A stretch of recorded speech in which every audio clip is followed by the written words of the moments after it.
यही बार बार सोचता हूँ तन्हा मैं, जो भेजी थी दुआ वो जाके आसमां। গুজব এবার কি সত্যি হতে চলেছে? ইলিয়াস কাঞ্চনকে নিয়ে ছড়িয়ে পড়ছে এমন ভয়ঙ্কর খবর। বন্ধুরা, আপনারা জানলে অবাক হয়ে যাবেন। ইলিয়াস কাঞ্চন আগে ব্রেনের মধ্যে একটি টিউমারে আক্রান্ত হয়েছিলেন। ঠিক নায়িকা দ্বিতীয় প্রথমে একটি ব্রেন টিউমারে আক্রান্ত হয়েছিলেন। পরে নায়িকা দ্বিতীর আরও 3টি ব্রেন টিউমার ধরা পড়ে।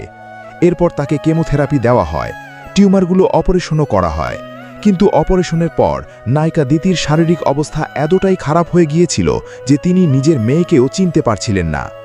অপারেশনের 17 দিন পর নায়িকা দ্বিতী এই দুনিয়া থেকে চলে যান। তার একটি আক্ষেপ ছিল ইলিয়াস তাকে দেখতে যাননি। বন্ধুরা, ঠিক এমন ঘটনার সঙ্গেই সবাই এখন ইলিয়াস কাঞ্চনের অসুস্থতার মিল খুঁজে পাচ্ছেন। ইলিয়াস কাঞ্চন প্রথমে একটি ব্রেন টিউমারে আক্রান্ত হয়েছিলেন, যার কারণে তাকে চিকিৎসার জন্য বিদেশে নেওয়া হয়। সেখানে তার ব্রেন টিউমারের চিকিৎসা করা হয়। অপারেশনের মাধ্যমে টিউমারটি সরানোর চেষ্টা করা হয়। কিন্তু এখন ইলিয়াস কাঞ্চনের আরও 4টি টিউমার ধরা পড়েছে। তাকে চিকিৎসার জন্য ঢাকার মিনা মেডিকেল কলেজে ভর্তি করা হচ্ছে। বন্ধুরা, ইলিয়াস কাঞ্চনের এই ঘটনাটি নায়িকা দ্বিতীর ঘটনার সঙ্গে অনেকটাই মিলে যাচ্ছে বলে অনেকে আলোচনা করছেন। নায়িকা দ্বিতীর সঙ্গেও এমনই ঘটনা ঘটেছিল। বন্ধুরা, চলুন এখন আপনাদেরকে নায়িকা দ্বিতীর সঙ্গে ইলিয়াস কাঞ্চনের কেন ডিভোর্স হয় সেই ঘটনাটি আপনাদের দেখাবো। চলুন ভিডিওটি দেখে নিই তাহলে। চলচ্চিত্রের পা রাখার মধ্যেও ঘটনা থাকবে না, এটা হতে পারে। সেটা হলো আমার কাজিন সিস্টার ময়মনসিংহ মেডিকেল কলেজে পড়তো। তো যেই খালার বাড়িতে আমি ধানমন্ডিতে বড় হয়েছি, তো ওই খালাতো বোন পড়তো। খালা প্রতিবার পরীক্ষার সময় যেত। একবার আমাকে পাঠালেন উনি যে তুই ওর সঙ্গে থাক, পরীক্ষার সময় ওর ভাল লাগবে। সেই ময়মনসিংহে আমি গেলাম জীবনে প্রথম। তখন হল রুমে বসে বসে টিভি দেখছি, সব মেয়েরা একসাথে বসে। তখন নতুন মুখের সন্ধানের অ্যাড দেখাচ্ছে। আমি তখন লাইলি মজনু করেছি নাটকটা। তখন অনেক হিট, আমি গান করি একদিকে, তারপরে অ্যাডও চলে 2-1টা। তারপর ওই নাটকের পরে খুব ফ্যান হয়ে গেছে আমার। তো টিভি দেখছি, তখন ওই নতুন মুখের অ্যাড দেখাচ্ছে। তখন এক ঝাঁক মেয়েরা বলে উঠলো, এই দিতি দিতি চান্স পেয়ে যাবে এখন, এত ভালো মুভি হচ্ছে, 7টা আন্তর্জাতিক মানসম্পন্ন ছবি হবে, এখানে দিতির মতো আর্টিস্ট দরকার ওদের। তো আরেক গ্রুপ বলে না, ও অনেক শুকনা, ওকে নিবে না। আরেক গ্রুপ বলে না না, ওই যে বম্বেতে লাভ স্টোরি হচ্ছে, তারপরে এইসব লাভ স্টোরিগুলো হচ্ছে, তখন ওইসব ছবিতে দেখো না স্লিম স্লিম নায়িকারা থাকে, ওকে নিবে। এরকম বলে কি, আচ্ছা ঠিক আছে নাই কিনা দেখি। ওখানেই কিন্তু চরপাড়া একটা ছবি স্টুডিও ছিল আমার মনে আছে, কাঠের সিঁড়ি দিয়ে উঠে ওখানে আমাকে নিয়ে গেছে ছবি তুলতে। ওরা পাঠিয়েছে জাস্ট জানার জন্য যে আমাকে ওরা নেয় কিনা। পরে তো আমি আবার ধানমন্ডি চলে আসলাম, দেখি পরপর 3বার আমার ইন্টারভিউ কার্ড আসছে। আমি তো একবারও যাইনি, শুধু জানা হলো যে আমাকে ওরা সিলেক্ট করেছে। তো ওই পর্যন্ত এই স্টোরি। তারপর তো এই যে পথ চলা শুরু হলো, সেটা তো আর থামলো না। সেই পথ চলার প্রথম ধাপটা কি ছিল? প্রথম অভিনয় চলচ্চিত্রের প্রস্তাবের কথা জানতে চাচ্ছিলাম। আসলে আমি কোনো ইন্টারভিউতে কিন্তু আসিনি। চলচ্চিত্রের যখন সিলেকশন হচ্ছিল, হাজার হাজার ছেলেমেয়েরা অ্যাপ্লিকেশন করেছিল, আমাকে বারবার ডাকার পরেও আমি আসিনি, যেহেতু আমাদের কোনো ওরকম ব্যাপার ছিল না। তখন আমি গানটাই করি। তারপর এফডিসি থেকে যারা বড় বড় নির্মাতা ছিলেন, তখন আমার বাড়িতে গিয়ে আমাকে ইনভাইট করে নিয়ে আসলেন যে আমাদের সিঙ্গারেরও দরকার আছে, এই কথা বলে এফডিসিতে নিয়ে আসলেন। তারপরে দেখি এফডিসিতে আসার পরে আমি কোনো ইন্টারভিউ দিনে কিছু দিনে 29 জন সিলেক্টেড, তার মধ্যে আমি নাম্বার 1 পজিশনে, এরকম অবস্থা। আমাকে দেখেও নাই কেউ। তারপরে প্রথম প্রস্তাবটা কোন ছবির ছিল? অনেকগুলা ছবির একসাথে, সব লাভ স্টোরি। কিন্তু তখন আমাকে আমার খালা, যেহেতু আমার গার্জিয়ান ছিলেন তখন, আমার খালা বললো যে না না, ও তো ছবি করবে না। হঠাৎ করে এক সময় আমি একটু ডিপ্রেসড হয়ে গেলাম। তখন পত্রিকাতে দেখলাম যে একটা, তখন বলে কি, মানে তখন নাচ গানে ভরপুর ছবিগুলো চলতেছিল, নরম গরম এই ধরনের ছবিগুলা। তখন আমার ফ্যামিলি থেকে বলতেছিল নায়িকা মানে ওরকম নাচ গান করতে হবে, তারপর তোমার ছবি থাকবে রিক্সার পিছনে, রাস্তার ওয়ালে পোস্টার থাকবে, কি লজ্জাস করে, এরকম বলতো। আর এখন তো মনে হয় রিক্সার পিছনে ছবি না থাকলে সেই না, মানে পরবর্তীতে রিয়েলাইজেশন যে আগে এটাকে খুব একটা খারাপ মনে করতাম। তারপরে যখন দেখলাম সেন্সর বোর্ড হবে, ওরকম নাচ গান থাকবে না, অশ্লীলতা থাকবে না বা কিছু থাকবে না, সুন্দর ছবি হবে। এর মধ্যে প্রথম অনুদানের ছবি আমার কাছে আসলো 6 মাস পরে, আচ্ছা, যখন সবাই ছবি অলরেডি রিলিজও হয়ে গেছে অনেক আর্টিস্টদের। অনুদানের ছবিটা আসার পরে মুক্তিযুদ্ধের উপর। কি নাম কি ছবিটা? ডাক দিয়ে যায়, ছবিটা রিলিজ হয়নি। ইসমাইল মোহাম্মদ যিনি স্ক্রিপ্ট রাইটার ছিলেন, উনি মারা গিয়েছেন। উদয়ন চৌধুরী নামে ওনার প্রকাশনা ছিল। তো উনি আমাকে লোক পাঠিয়ে খবর নিলেন যে একটা মুক্তিযুদ্ধের উপর, আর মুক্তিযুদ্ধের উপর যেহেতু আমাদের পুরো ফ্যামিলির একটা দুর্বলতা ছিল, আমার বড় ভাই মুক্তিযুদ্ধে গেছেন, সবকিছু মিলিয়ে মনে হলো এই একটা ছবি আমি করতে পারি। যেহেতু ফিল্মে আমি সুযোগ পেয়েছি, একটা ছবি শুরু করি। এই একটা ছবি যখন এফডিসিতে আমি শুটিং করতে গেলাম, আমার মনে হয় শুটিং এর 3-4 দিনের মধ্যে 10-12টা ছবির অফার আসলো। আবার ক্যামেরার সামনে যখন দাঁড়ালেন প্রথম ফিল্মে অভিনয়, ওই ছবির নায়ক ছিলেন আমাদের আফজাল ভাই। আচ্ছা, আফজাল ভাই নায়ক আর আমি নায়িকা। তো প্রথম ক্যামেরা ওপেন হয়েছিল তোমার বোটানিক্যাল গার্ডেনে, একটা গানের দৃশ্য, তখন ব্ল্যাক এন্ড হোয়াইট দিয়ে শুরু হয়েছিল। তো শীতের দিন ছিল, 85-এর জানুয়ারি হবে। আচ্ছা, আফজাল ভাইকে দেখেই তো আমি ভয়ে অবস্থা খারাপ, যে আফজাল ভাই মানে টেলিভিশনের এত সুপারহিট হিরোর সাথে আমি অভিনয় করব, এটা একটা ভীষণ এক্সাইটিং ব্যাপার ছিল। প্রথম রিলিজ কি? ছবিটার নাম ছিল আমি ওস্তাদ। প্রথম নায়কের সাথে রোমান্টিক দৃশ্য অভিনয় করতে কেমন লেগেছিল চলচ্চিত্রে? প্রথম রোমান্টিক দৃশ্য অভিনয় করতে গিয়ে আমার মনে হয় যে অনেকবার এনজি দিতে হয়েছিল। এটা আমার মনে আছে, হাত ঘেমে যাচ্ছিল, তারপর ডায়লগ বলতে পারছিলাম না। তারপর রোমান্টিক দৃশ্য তো একটা আমি লাইলি মজনুতেই করেছি, আমার মনে আছে, ওই স্টোরিটা না বললেই না। মানসদারও প্রথম নাটক ছিল। আমার পায়ের ক্লোজ দিতে হবে, আমি আমার পায়ের ক্লোজ দিনে হিরোর হাত ধরতে হবে, আমার হাত দিইনি। এগুলা ক্লোজ দিয়েছিল আমাদের দিলারা আন্টি, উনি আমেরিকা যে চলে গেছেন, আমার মায়ের দিলারা আন্টি। হ্যাঁ, উনি ওনার হাতের ক্লোজ দিয়ে হিরোকে ধরা টরা, হিরোর হাত ধরা, মানে এইসব শটগুলো উনি দিয়েছিলেন। তো আমার এত প্রবলেম ছিল যে হিরোদের সাথে ধরে কাজ করা, আর রোমান্টিক সিন করতে গেলে তাহলে কি হবে, টেলিভিশনে আমি হাত ধরি নাই হিরোর। তো বুঝতে পারো ফিল্মের রোমান্টিক সিন কতভাবে কাটতে হয়, কতবার একটা শট দিতে হয়, কতভাবে। তো খুবই নার্ভাস ছিলাম, এবং এটা আমার মনে হয় সবচেয়ে ওয়ার্স্ট টাইম আমার ফিল্মে। দীপ, এখন যদি শৈশবের কথা ফিরে যাই, প্রথম স্কুল কি ছিল আপনার মনে আছে? প্রথম আমি ক্লাস 1-এ তো পড়েছি সোনারগাঁয়ে, অবশ্যই স্বাধীনতার পর। আর তারপর 2-তে তো আজিমপুর লিটল এঞ্জেলস একটা ইংলিশ মিডিয়াম এখনো আছে, ওখানে ক্লাস 2 থেকে আমি পড়েছি 5 পর্যন্ত।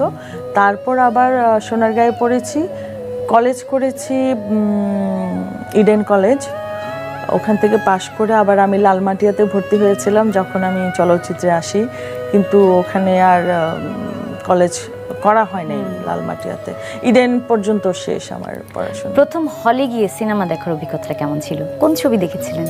ওরে বাবা রে বাবা, এক ছবি দেখেই তো আমি মানে অজ্ঞান হয়ে গেছিলাম যে সিনেমা এত সুন্দর হতে পারে। আমার জীবনের প্রথম সিনেমা ছিল ময়নামতি। আমার মনে হয় যে একটা ছবি দেখতে গিয়ে আমার মনে হয়েছে এই ছবি হলো আমার জীবনের শ্রেষ্ঠ উপহার, আমি এই ছবিটা বারবার দেখব।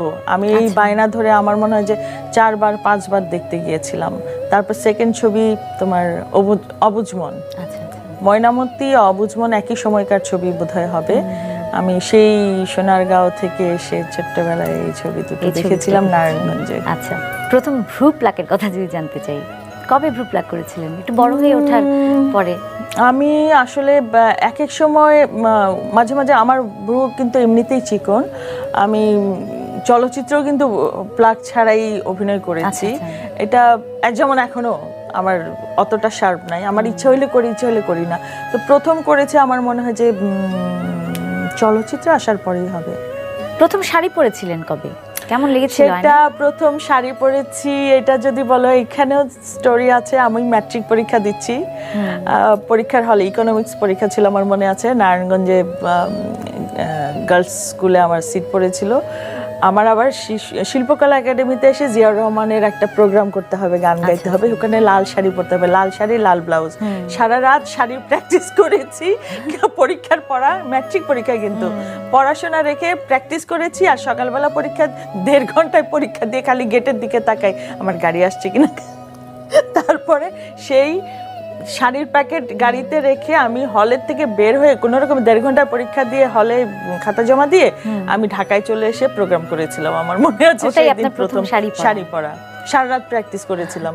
আপনি তো রান্না করতে অনেক পছন্দ করেন এবং হরেক রকম রান্না আপনি জানেন, কিন্তু জীবনে প্রথম রান্নাটি কি করেছিলেন, কবে করেছিলেন? জীবনে প্রথম রান্না অবভিয়াসলি আমার বিয়ের পরে করেছি, কারণ বিয়ের আগে রান্না করে যাওয়ারই সুযোগ হয়নি। আমার মনে হয় একটা, আমার হাজবেন্ড খুব সোহেল চৌধুরী পছন্দ করতো মাশরুম আর চিজ দিয়ে অমলেট। আচ্ছা, তো এটা ও শিখিয়েছিল আমাকে। আচ্ছা আচ্ছা, ওটা সে করেছিলাম প্রথম। আচ্ছা আচ্ছা। প্রথম যখন সমুদ্র দর্শন করেছিলেন তখন প্রথমে মনের ভাবনাটার মধ্যে কি ছিল? প্রথমে দেখেছি শ্রীলঙ্কায় আমরা গান করতে গিয়েছিলাম শিশু একাডেমি থেকে, তখন সমুদ্রের পাড়ে আমাদের হোটেলে রাখতে দেওয়া হয়েছিল। রাতের বেলা আমরা হোটেলে গিয়ে পৌঁছেছিলাম, সমুদ্রের সেই গর্জন, আমি ভীষণ ভয় পেয়ে গিয়েছিলাম। কিন্তু সকালে যখন উঠে দেখলাম যে আমার ব্যালকনি থেকে দেখা যায় ঢেউ আছড়ে পড়ছে আমার হোটেলের জাস্ট সামনেই, আচ্ছা, তখন মনে হয়েছিল যে পৃথিবীটা অনেক সুন্দর। দ্বিতীয় পা, প্রেম কখন নাড়া দিল আপনাকে জীবনে প্রথম? প্রেম তো আসলে নাড়া দিতেই থাকে, মানুষ নাড়া দিতে থাকে, আমি নড়ি কিনা সেটা হলো কথা। তো প্রথম লাভ লেটার। আপনি নড়েছিলেন কবে? আমি নড়েছিলাম স্কুলে থাকতেই, আচ্ছা, কারণ এত নাড়াচাড়ার মধ্যে একটু তো নড়তে হয়। তো সেই স্কুলে যখন আসতাম যেতাম তখন তো, আর আমি গায়িকা হিসেবে বড় হয়েছি, তখন একটু বড় হওয়ার পরেই তো সব ছেলেরা পিছনে লাগলো। আমার মনে আছে আমি যখন ক্লাস 5 পর্যন্ত ওখানে পড়ে, ঢাকায় পড়ে আবার ক্লাস 6-এ সোনারগাঁ জিআর ইনস্টিটিউশনে আমি পড়েছি, ওখানে তখন তো মোটামুটি একটু বড়, ক্লাস 6-এ পড়ি যখন, আমি দেখেছি যে ঢাকা থেকেও, ঢাকা নারায়ণগঞ্জ এবং দেশের তো আছেই, ওখান থেকেও ছেলেরা গিয়ে আমার কখন ছুটি হবে, কখন স্কুল থেকে বের হব দাঁড়িয়ে থাকতো রাস্তায়। এর মধ্যে কত যে চিঠি এসছে মানে বলার মতো না। তো ওগুলা পড়তাম, মজা পেতাম, আবার দাঁড়িয়ে থাকতো, ওটা দেখতেও মজা লাগতো, ওরে আমার পিছনে এত ছেলে, তো একটা ভাব চলে আসছিল। আর প্রথম আমি প্রেম করি সেটা স্কুলে থাকতেই, যার সাথে প্রেম করি আমি তখন নারায়ণগঞ্জে গান রাইফেল ক্লাবে, যে ক্লাব থেকে আমি গান করতাম, ওখানে যাওয়া আসা ছিল। ওখানে ভীষণ হ্যান্ডসাম একটা ছেলে, ভীষণ পার্সোনালিটি, কিভাবে জানি তার সাথে আমার একটা প্রেম হয়ে গিয়েছিল। এখন যদি সন্তানের কথায় আসি, যে আপনার প্রথম সন্তান মেয়ে লামিয়া, তাকে যখন প্রথম দেখলেন কেমন লাগলো আপনার? আমি যখন প্রথম মা হলাম সেই দিন আমি মনে হয় প্রথম রিয়েলাইজ করলাম যে মায়ের মূল্যায়নটা কি, মা মানে কি, এবং মায়ের যে একটা ফিলিং হয় সেই জিনিসটা। আর আমার মায়ের প্রতি যে জিনিসটা হয়েছিল, আমি বিয়ের আগে পর্যন্ত মাকে বকাবকি, মায়ের কথা শুনতাম না, অনেক দুষ্টু ডানপিটে ছিলাম, মানে মায়ের অতটা করতাম না, কেয়ার করতাম না। হ্যাঁ, কিন্তু যেদিন আমি মা হলাম সেদিন আমার মনে আছে হলি ফ্যামিলিতে আমার মেয়ে হয়েছিল, আমার যখন পেন, আমি এরকম বেডে শুয়ে দরজার দিকে তাকিয়েছিলাম, দেখি আমার মা আস্তে আস্তে করে ঢুকতেছে। মাকে দেখার পর যে আমার চোখের পানি পড়ছে টপ টপ করে, আর থামছিলই না। এবং সেই দিন থেকে আমার মাকে মনে হয় 1000 টাইম বেশি ভালোবাসা আমার মায়ের জন্য আসছে, এবং সেই ভালোবাসা এখনো আমার মনে হয় একই জায়গায় আমি রাখতে পেরেছি। বন্ধু, এই শব্দটি শুনলে প্রথমেই আপনার মনে কি আসে? বন্ধু মানুষের জীবনের সবচেয়ে গুরুত্বপূর্ণ একটা বিষয় আমার মনে হয়, যে ভালো বন্ধু পাওয়া এবং সেই ভালো বন্ধুত্ব টিকিয়ে রাখা, এটা অনেক বড় একটা ব্যাপার। আমার বন্ধু অনেক আছে, কিন্তু সেই বন্ধুদের মধ্যে আমার বেস্ট ফ্রেন্ড বলতে যা বোঝায় প্রথমে কার কথা মনে হাতে আসবে গোনা। আপনার? এখন বলতে গেলে আমার প্রথমেই আমার মনে হবে আমার বেস্ট ফ্রেন্ড 2-3 জনের মধ্যে একজন মারা গেছে এই লাস্ট নভেম্বরের 1 তারিখে মারা গেছে। ও আমার সাথে এত বেশি ক্লোজ ছিল, মানে এটা বুঝাতে পারবো না যে বন্ধু এরকম হতে পারে। আর ওর ঠিক ও চিটংয়ে ছিল, ওর নাম মলি। ও মারা যাওয়ার ঠিক 5-6 দিন আগেই আমার ওর মেয়ে আবার সিঙ্গাপুরে গেছে, এর জন্য ও আমার এখানে কয়েকদিন ছিল। ওর বোনদের বাড়ি আছে এখানে, অনেক বড় বড় বাড়ি আছে, কিন্তু আমার এখানে ও মানে ওদের অনেক সময় জানাতো না আমার সাথে থাকার জন্য। মানে ও যে আমার জন্য কি পাগল ছিল, আর অতটা পাগল আমি ওকে অতটাই করতে পারি নাই, ও যতটা করতো। তো ঠিক মৃত্যুর আগ মুহূর্তটায় আমার সঙ্গে 5-6 দিন ছিল, যার জন্য ওর কথা আমি জীবনেও ভুলতে পারবো না। একজন মেয়েকে আমাদের সমাজে মাথা উঁচু করে দাঁড়াতে হলে কোন গুণটি তার থাকা সবচেয়ে বেশি প্রয়োজন? পার্সোনালিটি। এটা আমাকে দিয়ে আমি বিচার করি, কারণ বাংলাদেশের মতো দেশে, আমাদের সমাজে একটা শোবিজের মেয়ে, নায়িকা, ইয়াং বয়স থেকে একা জীবন যাপন করা টু টাফ। তো সেখানে আমি আমার গাটস নিয়ে যেভাবে আছি, সম্মানের সাথে মানুষ একবার হলেও বলে যে শি ইজ গ্রেট, এটা শুনতে খুবই ভালো লাগে। এবং এটার জন্য আমার মনে হয় যে নিজেকে সেভাবে রাখার যোগ্যতা তৈরি করা, সেটাই এটাই আমার কাছে মনে হয়। আমরা এখন কোনো গম্ভীর কথা শুনবো না, কারণ আমরা একদম চলে এসেছি আমাদের অনুষ্ঠানের শেষ পর্যায়ে। কিন্তু দীপা, আপনি তো জানেন আপনাকে আমি এখন কি কোশ্চেন করবো? গান গাইতে বলবা? অবশ্যই। Very bad. আমি দর্শকদের কাছ থেকে বিদায় নিয়ে আপনার গান শুনবো, আপনি মনে করেন কোন গানটি গাবেন। দর্শক, আমার খুব খারাপ লাগছে যে আপনাদের কাছ থেকে এখন আমাকে বিদায় নিতে হবে, কিন্তু আপনারা মন খারাপ করবেন না। আমি আগামী সপ্তাহে আবার ফিরে আসবো আপনাদেরই কাছে, যা কিছু প্রথম নিয়ে, নতুন কোনো অতিথিকে নিয়ে। সে পর্যন্ত ভালো থাকুন, নিরাপদে থাকুন। দীপা, 2 লাইন হয়ে যাক। আচ্ছা, এখন বাজারে যেই আমার সেকেন্ড অ্যালবামটা বের হয়েছে, সেই অ্যালবামটার নাম ফিরে যেন আসি। তো ফিরে যেন আসি যেই গানের কথাটা, সেই গানটি লিখেছেন শহীদুল্লাহ ফারাইজি, সুর করেছেন আজাদ মিন্টু। ওখান থেকে আমি 2 লাইন গান করি। ভালোবেসে কলঙ্কের দাগ হয় যদি গলার ফাঁসি,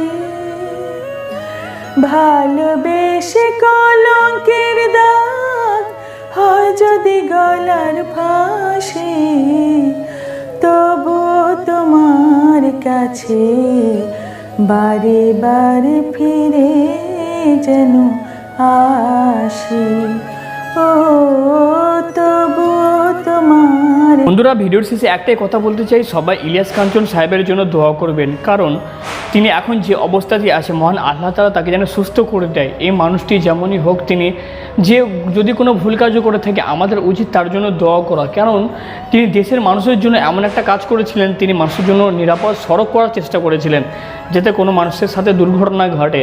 বন্ধুরা, তাই তো।